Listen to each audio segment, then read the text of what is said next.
You're never gonna make it, you're not good enough. There's a million other people with the same stuff. You really think you're different? Man, you must be kidding. Think you're gonna hit it, but you just don't get it. It's impossible.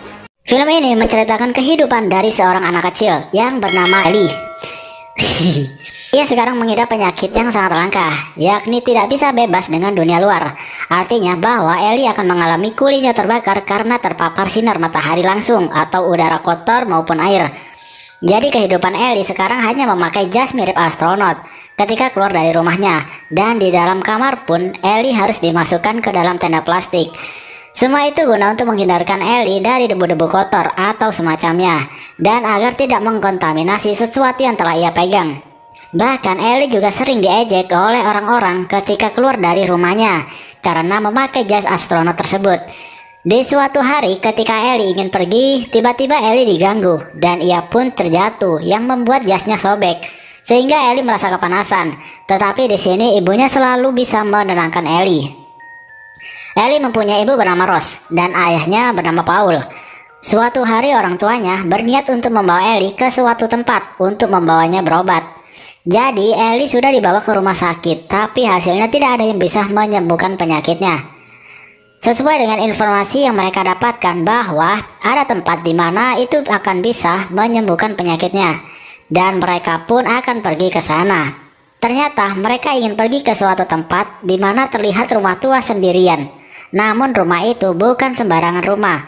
Di dalamnya terdapat dokter dan perawat serta perlengkapan medis yang cukup mumpuni. Dokter itu bernama Dr. Hon. Ia sudah dipercayai oleh kedua orang tua Ellie untuk bisa menyelamatkan Ellie dari penyakitnya. Meskipun terlihat rumah tua, ternyata rumah itu sudah dalam keadaan steril di dalamnya.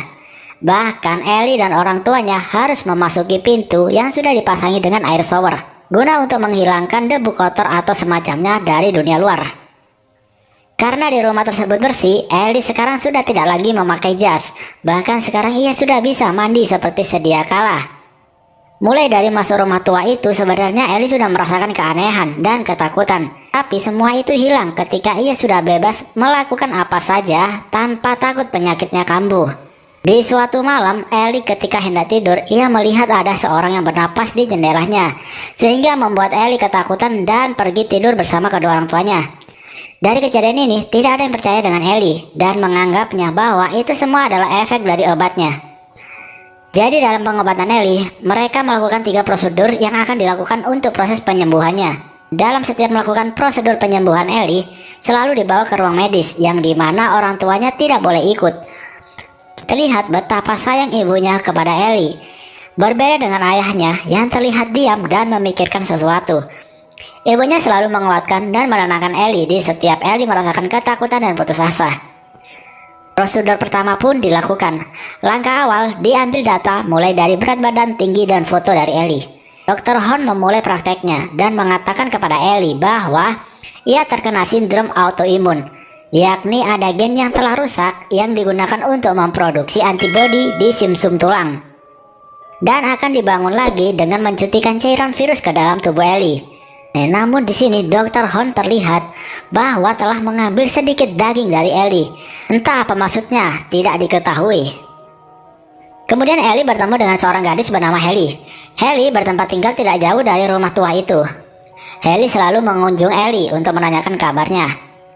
Memang cukup aneh sih bisa terdengar suara dari luar, padahal rumahnya sangat tertutup. Ellie bercerita kepada Haley bahwa ia sedang sakit dan sekarang dalam proses pengobatan oleh Dr. Hon di dalam rumah tersebut. Bahkan Ellie di sini menawarkan kepada Haley untuk masuk ke dalam rumah itu. Namun sayangnya Haley tidak mau karena ia merasa ada yang janggal di rumah tersebut dan Dr. Hon tidak menyukai Haley. Setiap kali Ellie hendak tidur, ia selalu diganggu oleh zombie anak kecil. Mulai dari menuliskan kata lie yang ada di kaca, yang artinya itu adalah bohong, sampai menyeret Ellie keluar. Tapi untungnya orang tuanya selalu datang dan menenangkannya. Ibu Ellie sudah mulai merasakan keanehan. Tapi lagi-lagi Dr. Hon mengatakan bahwa ini semua adalah efek dari obatnya. Namun ketika ibu Ellie meminta dosis obatnya itu dikurangi, ayahnya malah membela Dr. Hon dan membiarkan semua apa yang dilakukan oleh Dr. Hon kepada Ellie. Keesokan harinya Ellie mulai melakukan prosedur yang kedua dalam pengobatannya. Prosedur ini mulai mengerikan, yakni Ellie disuntik yang membuat badannya itu kepanasan. Dan di sini kepala Ellie dibor oleh Dr. Horn. Dan Dr. Horn mengatakan kepada orang tuanya bahwa apa yang dialami Ellie itu adalah semua reaksi yang secara umum. Jadi tubuhnya itu menolak sel-sel baru yang ada di tubuh Ellie. Di suatu makan malam, Ellie merasakan bahwa tubuhnya itu semakin memburuk dan ingin pergi saja dari rumah itu. Namun ayahnya mengatakan bahwa semua itu adalah karena sel-sel baru yang sedang bertarung dengan sel buruk. Dan kemudian ayahnya menenangkan Ellie agar tetap melakukan pengobatannya. Lagi-lagi ketika hendak tidur, Ellie diganggu oleh hantu anak kecil. Kali ini hantu tersebut mencakar-cakar lemari dan merusaknya.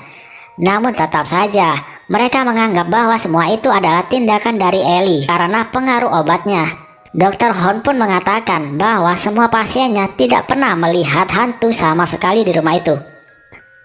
Kemudian malam harinya lagi, Ellie bertemu kembali dengan Haley. Haley kaget dengan kondisi Ellie yang semakin memburuk. Dari sini, Haley pun menceritakan bahwa sebenarnya sebelum Ellie, ada anak kecil bernama Perry. Namun, Haley tak pernah ketemu lagi dengannya.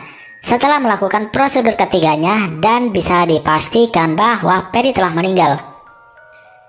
Ellie kemudian diganggu lagi oleh 3 anak kecil di sebuah lorong, di mana hantu itu menyeret Ellie ke dalam pintu air shower dan membuka pintu luar. Ellie menganggapnya bahwa hantu itu mengusir Ellie dan ingin membunuhnya, tapi untungnya Ellie segera diselamatkan dan dibawa masuk ke rumah itu kembali. Ketika Ellie tersadar, ia mengatakan bahwa sebelumnya ada anak bernama Perry di rumah itu, tapi sayangnya Dr. Horn membantahnya. Ellie pun kesal dan mengatakan bahwa Dr. Horn adalah pembohong. Namun tanpa sengaja ia memukul kaca sampai tangannya berdarah dan akhirnya ia pun pingsan.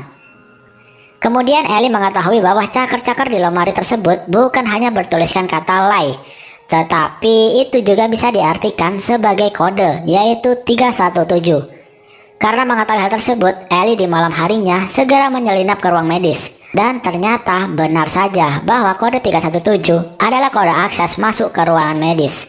Ellie kemudian segera mencari petunjuk dan akan membongkar kebohongan dari Dr. Horn. Setelah mencari-cari, akhirnya Ellie menemukan dokumen yang berisi tentang pasien-pasien sebelumnya, termasuk juga Ellie. Semua pasiennya ternyata anak-anak semua, dan mereka meninggal semua dalam keadaan yang mengenaskan.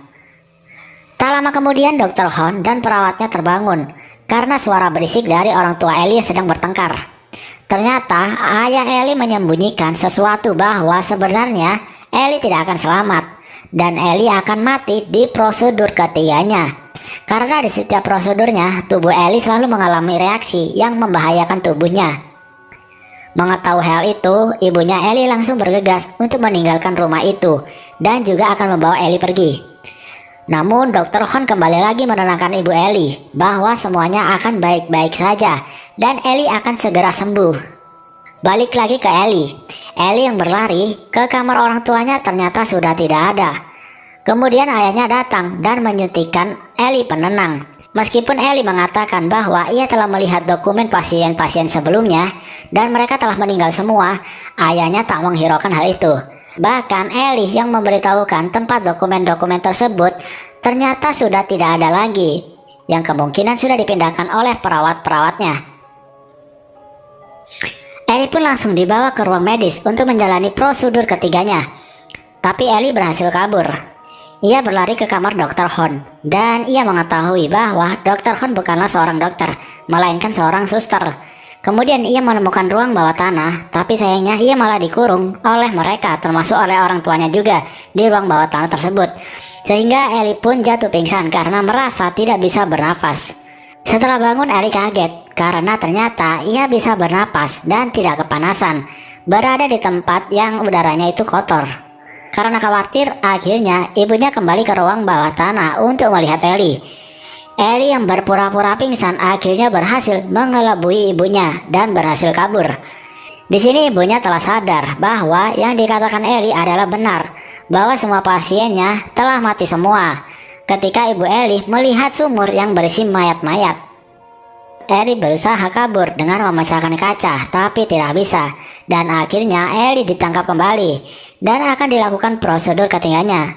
Namun tiba-tiba ibunya Ellie datang dan menodongkan pisau ke Dr. Hon, karena di sini ibunya Ellie sudah mengetahui tentang semuanya.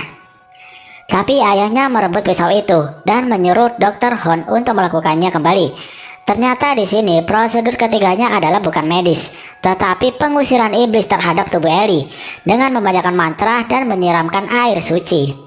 Namun karena terlalu kuat, akhirnya Ellie bisa melawan mereka semua dengan bantuan iblis di dalam tubuhnya.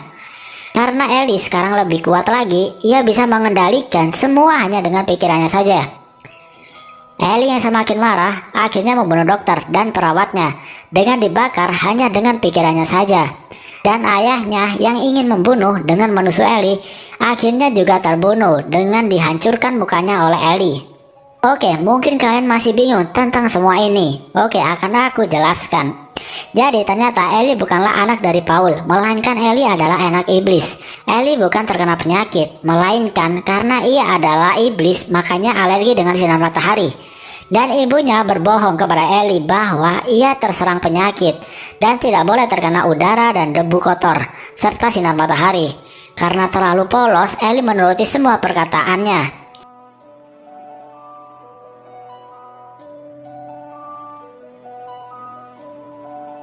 Di akhir video diperlihatkan bahwa Ellie membiarkan ibunya hidup karena selama ini ia sangat sayang terhadapnya. Dan kemudian ia dibawa pergi oleh Ellie yang mengatakan bahwa Ellie akan dibawa ke ayah aslinya. Dan film pun tamat.